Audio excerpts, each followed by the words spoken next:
Vamos a abrir las Biblias.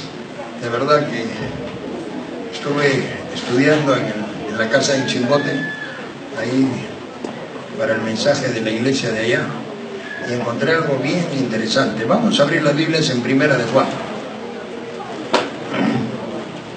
Primera de Juan. Y vamos a usar el capítulo 5.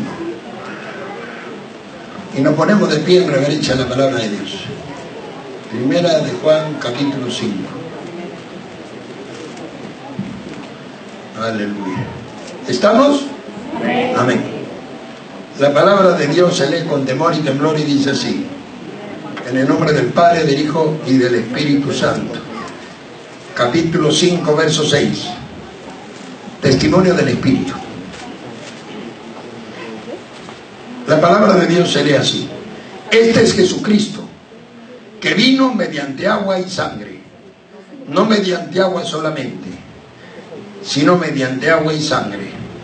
Y el Espíritu es el que da testimonio, porque el Espíritu es la verdad.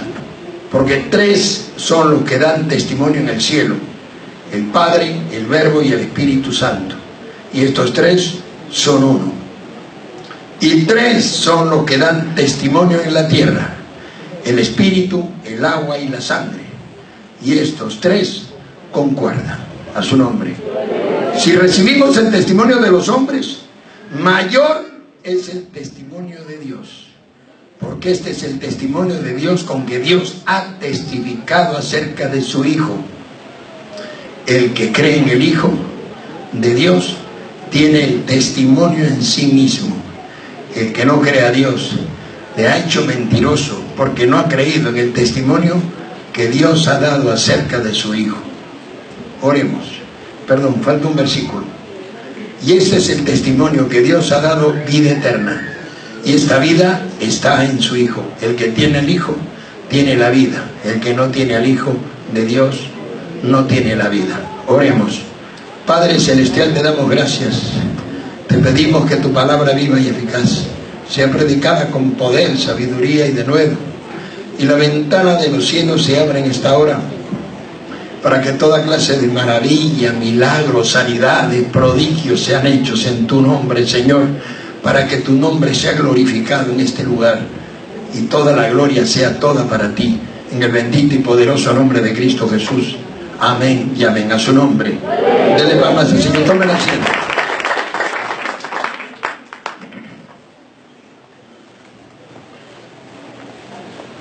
¿Sabe por qué este capítulo es tan polémico? Es polémico porque no se encuentra en todas las Biblias. Este capítulo no se encuentra en todas las Biblias.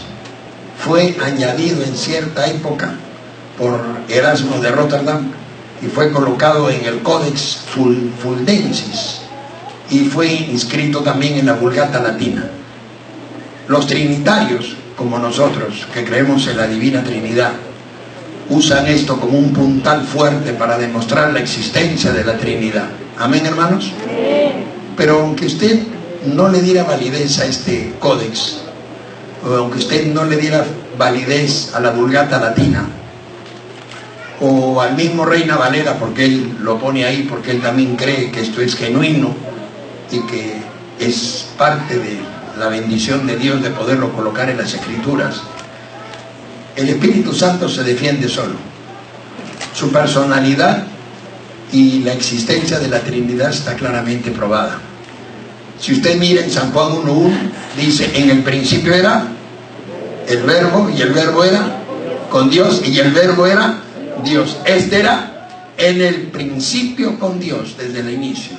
En Colosenses 1:16 dice: en Él fueron creadas todas las cosas. Habla de Jesús. En Él fueron creadas todas las cosas. Todo lo que hay en los cielos y en la tierra, principados, potestades, sean dominios, sean tronos, sean principados, sean potestades, todo fue creado por medio de Él y para Él. A su nombre. Así que estuvo ahí siempre. Amén, hermanos. ¿Cuántos saben que el Padre y el Hijo estuvieron ahí siempre? Amén. Y si usted observa en el libro de Génesis, capítulo 1:28, cuando Dios decide hacer al hombre, dice: hagamos al hombre. Hagamos no es uno, son más. Amén, hermanos. Y la existencia probada de la Trinidad y del Espíritu Santo como persona. Si usted mira en el libro de los Efesios, capítulo 4, verso 30, dice: no contristéis al Espíritu Santo con el cual fuisteis sellados. Quiere decir, tiene sentimientos. Y si usted mira en 1 Corintios, capítulo 12, 11, dice: y reparte los dones como Él quiere. O sea, tiene decisión propia. Amén, hermanos. Amén, hermanos. A su nombre. Tiene decisión propia, probado. Y no solo eso, en el libro de Hechos 16:6 le prohíbe a Pablo ir a predicar a Asia. O sea, le prohibió también, de manera muy directa. Y en el libro de San Juan 16:8 dice: Él es el que convence al hombre de pecado, de justicia y de juicio. A su nombre. Así que, crea usted en este Codex Fuldensis, o crea usted en la Vulgata Latina o no, no desacredita el estudio y la veracidad de la Trinidad. Amén, hermanos. Pero el tema que vamos a tratar no es la Trinidad, sino la segunda parte. En la segunda parte dice: tres son los que dan testimonio en la tierra, ¿no? Y no habla de una Trinidad, habla de el Espíritu, ¿no? Dice el Espíritu, el agua y la sangre. Y los tres, ¿qué dice? Concuerdan. ¿Qué dan testimonio los tres de la existencia de Jesús? A su nombre. Los tres dan testimonio de la existencia de Cristo Jesús. ¿Cómo es esto? Muy simple. ¿Qué cosa representa el agua? ¿Por qué utilizan el agua? ¿Por qué Nicodemo en una de sus epístolas, en una de sus escrituras dice: el que no naciere del agua y del Espíritu no puede entrar en el reino de Dios? ¿Por qué dice eso Nicodemo? Nicodemo, esto está escrito en San Juan capítulo 3 verso 5, porque dice: el que no naciere del agua y del Espíritu no puede entrar al reino. Mira lo que dice. ¿Qué representa el agua? El agua claramente representada, como dice en Efesios 5:26, dice: habiéndola presentado una iglesia lavada y purificada por agua a través de la palabra de Dios. Amén, hermanos. Quiere decir que la palabra de Dios hace una purificación de lavamiento por medio del agua. Ahí lo puede ver en Efesios 5:26, claramente demostrado. Pero la diferencia que quiero acotar es que dice: el Espíritu da testimonio. ¿Saben lo que se representa eso? Representa que para que el poder transformador de Dios funcione en la vida de los cristianos de una manera poderosa y se pueda ver el cambio de vida de las personas, necesita tener el respaldo del Espíritu de Dios. Porque cuando hablamos solamente de conocimiento, el conocimiento es algo aprendido. Amén, hermanos. Y aunque pueda ser muy interesante y pueda ser muy educativo o edificativo, no tiene poder de ningún tipo. El poder se lo da el respaldo del Espíritu de Dios. Por eso todas las epístolas de San Pablo acotan, 1 Corintios 2:4: ni mi palabra ni mi predicación vino a vosotros con palabras enseñadas, sino con demostraciones del Espíritu y de poder. Y lo dicen Tesalonicenses y lo dicen un montón de capítulos. ¿Sabe cuál es el problema hoy día? El problema es que nos hemos quedado solamente con el conocimiento. Y el conocimiento puede ser muy edificativo, pero no tiene poder transformador. Y por eso muchos cristianos que tienen años en la iglesia no pueden creer que Dios hace cosas. No pueden creer que Dios haga milagros. No pueden creer que Dios toque. Inclusive manipulan los textos, dicen, cuando ven un poder tan descomunal. Porque no interesa a qué ciudad yo vaya o qué país yo vaya, Brasil, Argentina, Venezuela, Colombia, los videos están afuera, los puede ver. Donde vaya, el poder de Dios es el mismo. El fuego de Dios cae como látigo. En Venezuela volaban por el aire en la iglesia de Aposento Alto, ahí en Propatria, con el pastor Luis Rodríguez, y me invitaba, prácticamente me convertí en su evangelista. El primer día que fui me puse una cara horrible, así, molesto, medio culto. Después ya yo era su evangelista, se le fue todo el chupis. Sí, hermano, ese es el problema, que nos acostumbramos al evangelio aprendido. Y el evangelio aprendido no tiene poder transformador al 100%. Sí tiene una función, puede ayudar a cambiar a las personas, pero no en su forma total. Cuando los dos complementan, usted puede mirar eso en Tito, capítulo 3:5. Son dos agentes transformadores. La palabra que opera como agente regenerador y el Espíritu como agente renovador. Ambos hacen una transformación al 100%. A su nombre. Alábalo porque Él vive, hermano.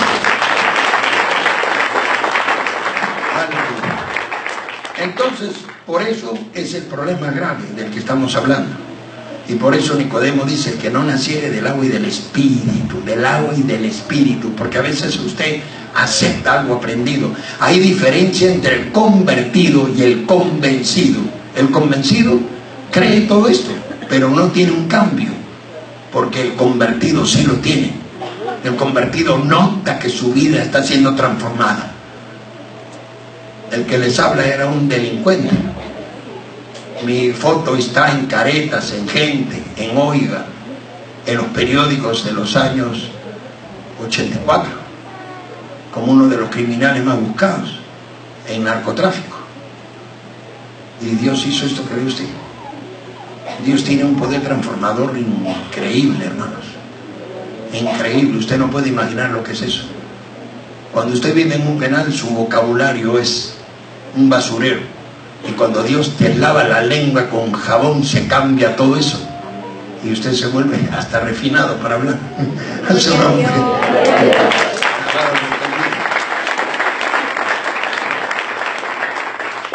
que ese es el tema. Y lo más grave de todo, que cuando el Espíritu no respalda la predicación, no hay el poder transformador del que estamos hablando. Y la Biblia dice en Efesios 5:26, para presentar a la iglesia pura, sin mancha, irreprensible y santa. Léalo, ahí está.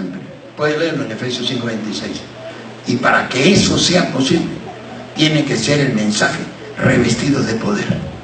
Lea 1 Corintios 4:20. El reino de Dios no consiste en palabras, sino en poder.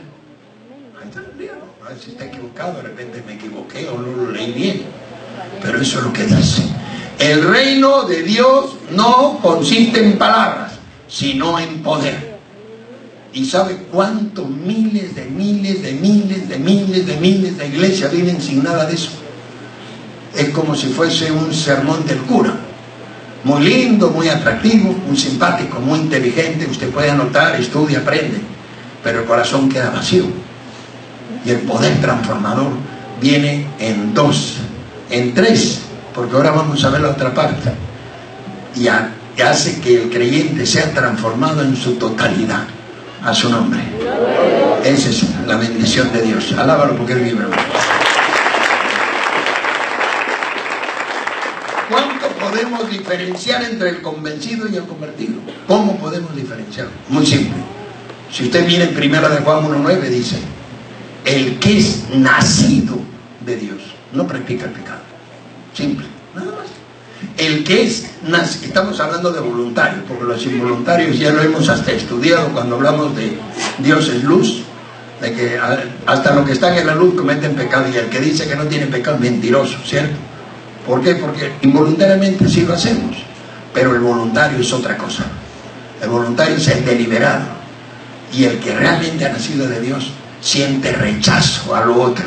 Amén, hermanos. Sabe que irse por el otro camino significa arruinar su vida.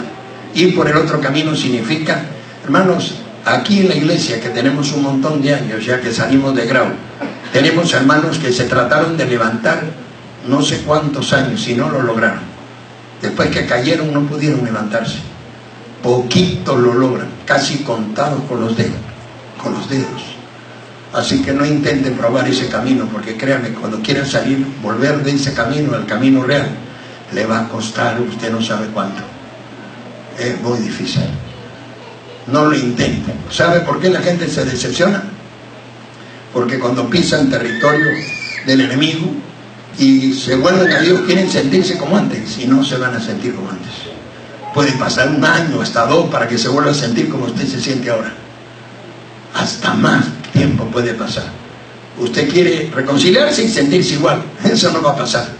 se va a sentir vacío, se va a sentir hueco, se va a sentir deprimido, se va a sentir como que Dios no está con usted, y eso le va a costar más para levantarse. Amén. A su nombre. Alábalo porque es vivo.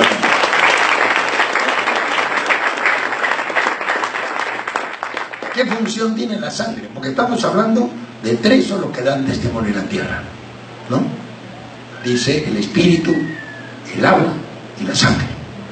El agua está claramente representada por la palabra. ¿Y qué participación tiene la sangre de Cristo? ¿Sirve para echar demonios? Anda, ¿por qué no prende el internet y ve? La sangre tiene poder en la sangre. Y quieren sacar demonios con sangre. Jesús no dijo en mi sangre, dijo en mi nombre. Y una palabra mal empleada no tiene respaldo de Dios. La ignorancia en la que se vive hoy día es tan terrible, tan paupérrima, hermano, que hace que la gente pueda vivir sin siquiera ver una sanidad, ni siquiera ver algo que Dios haga. Porque ¿sabe por qué Dios quiere que se vea lo que Él hace? Porque Romanos 1:20 dice, lo invisible de Dios se hace visible. Y la gente que es muy colta, muy pipirinay, al ver que le sale a uno un brazo, un dedo, una pierna, o un cojo, camina como caminó esa mujer paralítica que vino a esta iglesia y salió caminando por la muerte y todavía camina. Acá están sus hijos, ¿o no? A ver, ¿dónde están sus hijos? Levante su mano. ¿Tu madre camina? ¿Cuánto tiempo no caminó, hijo? 7 meses estuvo postrada, no podía caminar ni para adelante ni para atrás, ni siquiera se podía sentar, ¿cierto? Y la trajeron en una camioneta echada atrás, tan dañada que gritaba para que la bajen. ¿Y sabe por dónde salió? Por esa puerta a pie, caminando, y todavía camina. Y sus vecinos y su familia se convirtió, toda su familia se convirtió, hasta su familia, sus hijos, sus hermanos, sus esposas, toda la familia se vino. Porque ese es el Dios que se prueba. Yo soy real, Cristo Jesús.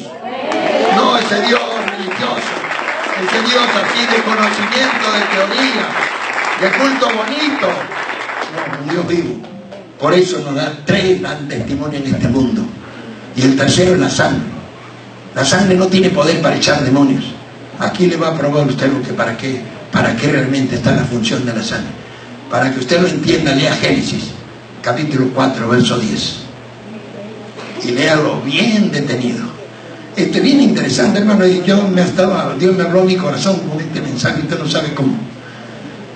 Mire lo que dice. Y acá le va a hacer saber cosas que usted no sabía. A mí también me las hizo saber.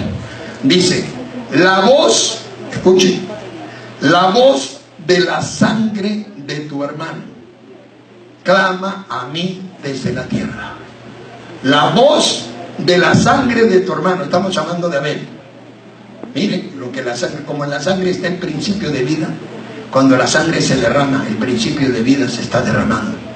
No es tanto por la muerte física, sino por la sangre que se vierte en ella, está el principio de vida. Por eso Jesús dijo, no comerán sangre con su vida, porque la vida está en la sangre. Amén. ¿Y qué dice Génesis 4:10? La voz de la sangre de tu hermano clama a mí desde la tierra. En este caso, ¿por qué clamaba? Por justicia, ¿no? Porque su hermano lo mató y se hizo justicia. Dios condenó muy feo a Caín. ¿Y qué hace la sangre de Cristo? Acuérdese todo el proceso de que Jesús tuvo que nacer por obra y gracia del Espíritu Santo para nacer sin pecado, a fin de que cuando su sangre se derramara, Él pudiera cargar el pecado de la humanidad. Tuvo que hacerse todo eso, porque si no, no hubiera podido, hubiera nacido igual que usted y yo, hubiera nacido en pecado, por la descendencia adámica. Y Él tuvo que nacer diferente. ¿Cómo nació? Por obra y gracia del Espíritu Santo. María no fue tocada. Lo que tenía en su vientre del Espíritu Santo era. Y ahí tenía la potestad de cargar el pecado de toda la humanidad. ¿Y qué hace la sangre de Jesús en esa cruz? Clama a Dios por misericordia de todos los pecadores de este mundo. Exacto. Esta no clama por justicia, porque en la misma cruz que dijo Lucas 23:34, perdónalos, porque no saben lo que hacen. La sangre se derramó porque sin ella no había remisión de pecados, ¿cierto? Amén. Dios estableció la ley y la ley decía, sin sangre no hay remisión de pecados. Así que la que se derramó una vez y para siempre entrando al santuario celestial fue la del mismo Hijo de Dios. Y esa sangre, la voz de esa sangre, como la de Abel, clama a Dios por misericordia de todos los pecadores a su nombre, a fin de que tenga el poder de perdonar todo pecado, y que no haya pecado que no pueda perdonar. Así que no importa de qué infierno lo saque Dios a usted, a mí me sacó del peor y me transformó y me probó que de lo vil y de lo menospreciado escogió a Dios. ¿Y para qué? Para decirle al mundo que no se trata de religión, se trata de un poder glorioso que desciende del cielo.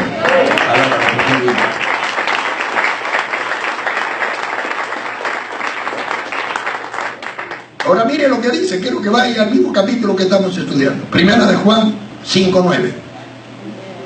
Dice, si recibimos el testimonio de los hombres, ¿no?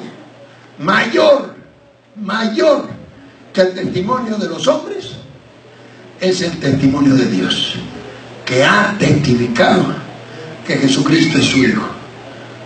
¿Quién se acuerda del testimonio de los hombres? A ver, un poco de memoria. ¿Qué dice Juan 19:34? Y luego el verso 35. ¿Qué pasó en ese lugar?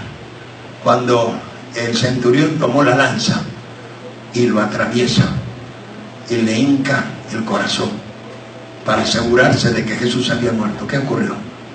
¿Qué brotó? Agua y sangre.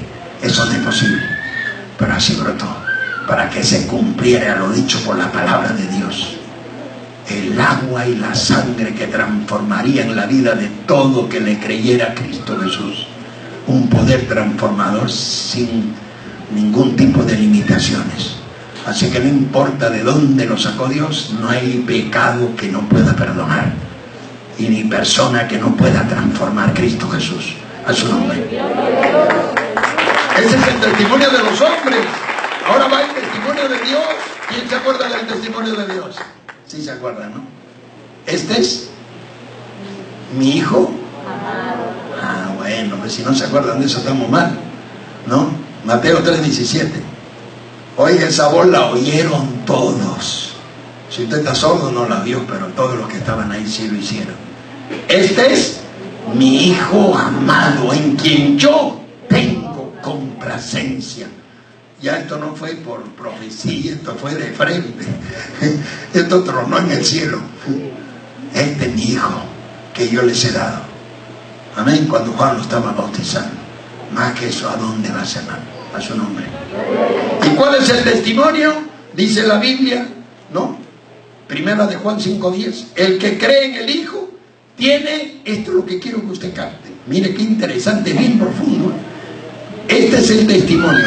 El que cree en el Hijo tiene testimonio en sí. ¿Por qué? Porque no se trata de religión. Usted es templo de Dios. ¿Sabe lo que le transforma? Lo que está en usted. Como dice 1 Corintios 6:19. Eso es lo que le transforma. No le transforma lo que usted lee, no le transforma lo que usted ora, no le transforma lo que vive dentro de usted. Un poder glorioso, parte de la naturaleza de Dios. Segunda de Pedro 1:4, parte de la naturaleza divina vive en usted. Usted es parte de esa naturaleza. Ahora, el día que Él se quiera ir, porque se puede ir, acuérdese que dice la Biblia cuando usted se porta demasiado mal, ¿no? Y Él dice al final, dice, ya no puedo vivir en este corral, y se va, y viene el que se fue y sus 7 amigos, ¿no? Y quedan 8, y usted se vuelve pues un legionario. Eso pasa. Así que no lo provoque tampoco, porque a veces vive en una casa que está tan sucia, hermano, que ya no quiere vivir ahí. Se cansa, se aburre, ya no soporta. Así que usted es parte de esa naturaleza. El poder transformador de usted es cuando el Espíritu de Dios se conecta con el que usted tiene y arranca todo lo que no vale en usted. Así que estos 3 dan un testimonio glorioso de que el poder transformador no consiste en algo aprendido, sino una gloria visible de un cambio de vida que sí se puede ver. Y si usted no está cambiando y tiene años aquí en la iglesia, comience a preocuparse. Aquí hay personas que son así. Yo sé quiénes son. Tienen años en la congregación y todavía no hay un cambio. ¿Sabe por qué? Porque sin darse cuenta han entrado en el camino del aprendido. Y Dios no es algo aprendido. Dios es un poder transformador, visible, palpable. Se puede sentir, se puede ver. Si usted no cambia, ¿qué dice Primera de Juan 3? ¿Qué dice Primera de Juan 3:8? El que practica, ¿de quién es? De Dios, ¿no? Del diablo. Está fuerte eso, ¿no? Pero así está escrito, ¿no? Entonces, ¿hasta cuando una cosa es pecar involuntariamente y otra es vivir bajo la práctica del pecado? Los teólogos defienden, no, siempre salgo, defiende eso si puede. Tendrá que arrancar varias páginas de la Biblia, saque Hebreos 6, Hebreos 10, comienza a arrancar páginas de la Biblia, porque ahí dice que así como es misericordioso, horrenda cosa es también caer en manos de Dios vivo. Horrenda cosa. Así que no crea que esto es juego. Acá no hay juegos. Acá o cambia y se prepara como iglesia gloriosa para entrar al reino con Dios, o se queda estancado con su orgullo, con su soberbia, con su altivez, que no se deja ministrar, que no recibe nada de Dios, que no puede sentir al Espíritu, que no siente nada de nada, y comienza a preocuparse y pregúntese: ¿qué está pasando conmigo? ¿Qué está pasando conmigo?